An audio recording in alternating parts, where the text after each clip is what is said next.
Guys, welcome back. Jadi sekarang aku mau jelasin lagi tentang konsep uang dalam perspektif Islam. Nah, kalau kalian masih bingung apa sih uang itu dalam perspektif Islam, aku bakal jelasin secara singkat ya. Sekarang kita akan masuk dalam pengertian dan sejarah dari uang tersebut. Nah, pada awal peradaban, manusia memenuhi keseluruhan kebutuhan hidupnya secara mandiri. Pada periode awal ini, manusia belum mengenal transaksi, perdagangan, atau kegiatan jual beli.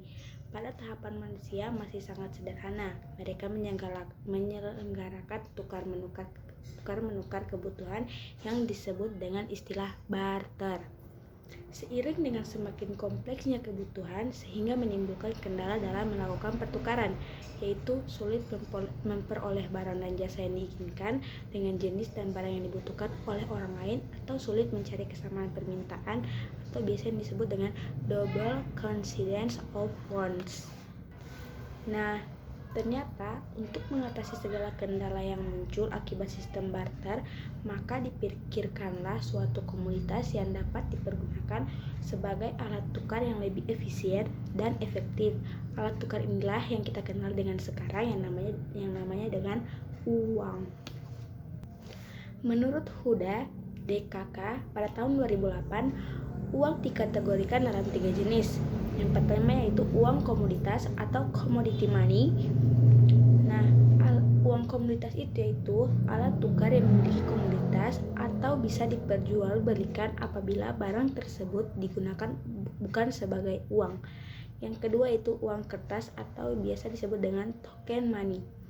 Nah, uang tukar ini menjadi alat tukar yang dominan. Keuntungan penggunaan uang kertas adalah biaya pembuatannya, mudah dibawa kemana-mana, dan dapat dipecah dalam nominal berapapun.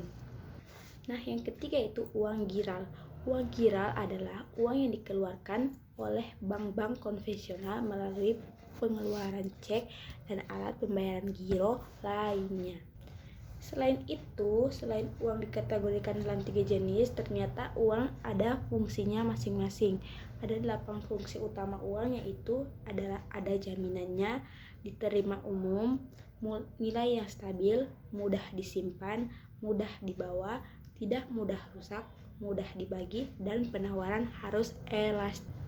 Karena yang tadi kita bahas kriteria dari uang, sekarang kita akan membahas fungsi uang. Yang pertama, fungsi uang itu adalah alat tukar menukar, itu tidak asing lagi. Dan yang kedua itu alat satuan hitung. Ketiga, penimbun kekayaan. Dan yang terakhir yaitu standar pencicilan uang. Nah, kita masuk pada intinya yaitu uang dalam ekonomi konvensional. Yang pertama ada teori permintaan uang sebelum Keynes.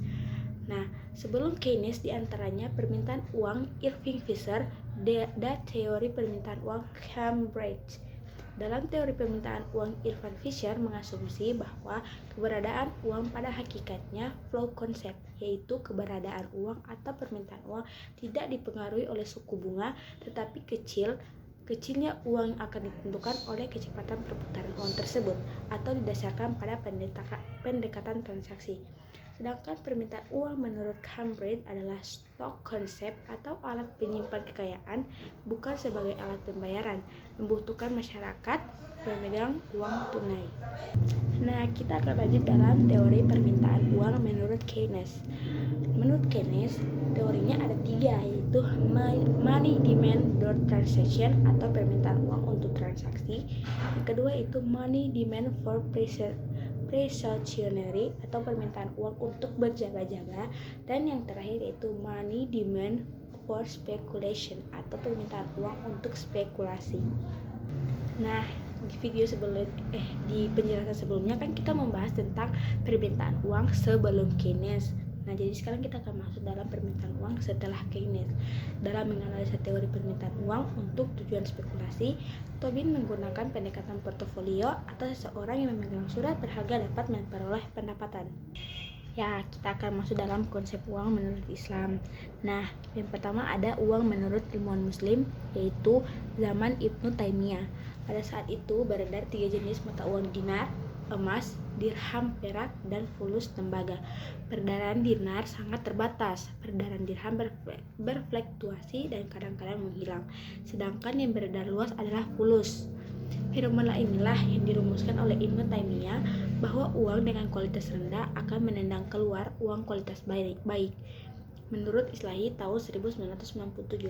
Pernyataan ini diikuti dalam ekonomi konvensional dalam ungkapan bad money driven out good money. Nah, selanjutnya ada menurut Al-Ghazali. Beliau mengatakan bahwa uang diibaratkan cermin yang tidak mempunyai warna, tetapi dapat merefleksi semua warna. Uang tidak mempunyai harga, tetapi merefleksi harga semua barang. Uang memberikan kegunaan jika dipergunakan untuk membeli barang. Kemudian ada menurut Ibnu Khaldun. Beliau mengatakan kekayaan suatu negara tidak ditentukan dari banyaknya uang, tetapi ditentukan oleh tingkat produksi negara dan derajat pembayaran yang positif. Hai, sekian dulu penjelasan tentang konsep uang menurut Islam. Bukan menurut Islam aja, ada dari menurut konvensional dan Islam. Oke, see you next time. Bye.